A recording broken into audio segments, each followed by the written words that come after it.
Hi friends, అందరూ ఎలా ఉన్నారు? బాగున్నారా? చాలా రోజుల తర్వాత లాంగ్ వీడియో ఒకటి ఎత్తున్నాం friends. Today special biryani friends.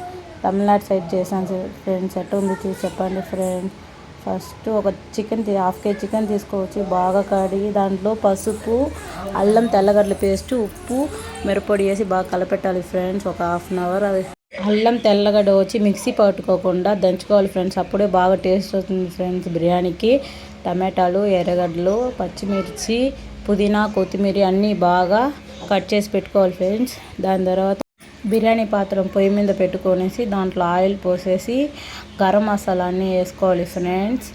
Garam masala వేసుకుని బాగా వేగిన తర్వాత మనం కట్ చేసుకున్న ఎర్రగడ్డలు వేసుకోవాలి ఫ్రెండ్స్. ఎర్రగడ్డలు బాగా గోల్డెన్ కలర్ రావాలి ఫ్రెండ్స్. వచ్చిన తర్వాత మళ్ళీ టమాటా కట్ చేసి పెట్టుకున్నాము కదా, ఆ టమాటా వేసుకోవాలి ఫ్రెండ్స్. ఆ టమాటా వాడేదానికి వచ్చి మనం కొంచెం రాయిలు, ఉప్పు, పసుపు వేసుకుంటే త్వరగా వాడుతుంది ఫ్రెండ్స్. అవి వాడిన తర్వాత మనం ఆల్రెడీ చికెన్లో కూడా కొంచెం ఇది మిరప్పొడి వేసినాం కదా ఫ్రెండ్స్. అందువల్ల మీకు కొంచెంగా దీంట్లో కూడా వేసుకోండి ఫ్రెండ్స్ మిరప్పొడి, మీకు కారం తగ్గినట్టు. కారం వేసి బాగా కలుపుకున్న తర్వాత మనం దంచి పెట్టుకున్నాం కదా అల్లం, తెల్లగడ్డ పేస్ట్, అవి కూడా వేసి బాగా వేయించుకోవాలి ఫ్రెండ్స్. స్మెల్ బాగా పోయిన తర్వాత పుదీనా, కొత్తిమీర కట్ చేసి పెట్టినాం కదా ఫ్రెండ్స్, అది కూడా వేసుకునేసి బాగా వేయించుకోవాలి ఫ్రెండ్స్. ఆ స్మెల్ అని బాగా వస్తుంది, టేస్ట్ బాగా వస్తుంది ఫ్రెండ్స్. పుదీనా, కొత్తిమీర వేస్తే ఈ టైంలో మనం మసాలా వేసి కలిపెట్టినాం కదా ఫ్రెండ్స్ చికెను, ఆ చికెన్ వేసి బాగా వేయించుకోవాలి ఫ్రెండ్స్. ఆ చికెన్ నుంచి ఆయిల్ వస్తుంది, ఆయిల్ వచ్చే వరకు బాగా వేయించుకోవాలి ఫ్రెండ్స్.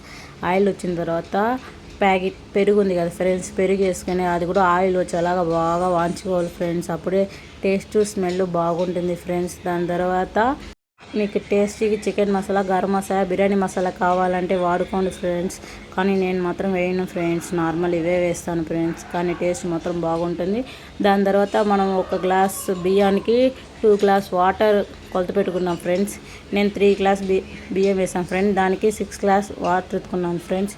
వాటర్ పోసి వాటర్ బాగా దొల్లుతుంది కదా ఫ్రెండ్స్, అప్పుడు దొల్లేటప్పుడు మనం నానబెట్టినాం కదా బియ్యం, ఆ బియ్యం వేసేసి బాగా ఉడికించుకోవాలి ఫ్రెండ్స్. ఉడికించుకొని బాగా దగ్గర పడుతుంది. దగ్గర పడిన తర్వాత మనం పైన దమ్ వేస్తాం కదా, ఆ దమ్ అప్పుడు ఏం చేయాలంటే మళ్ళీ కొంచెం కొత్తిమీర, పుదీనా వేసేసి గీ కొంచెం పోసేసి సగం లెమన్ పిండేసి దమ్ వేస్తే ఒక 30 మినిట్స్ తర్వాత తీస్తే సూపర్ టేస్ట్ ఉంటుంది ఫ్రెండ్స్. మీరు ట్రై చేయండి ఫ్రెండ్స్. ఎలా ఉంది చూసి నాకు మెసేజ్ పెట్టండి ఫ్రెండ్స్, మీరు ట్రై చేసి. Okay friends, bye friends. Next వీడియోలో మీట్ అవుతాం ఫ్రెండ్స్.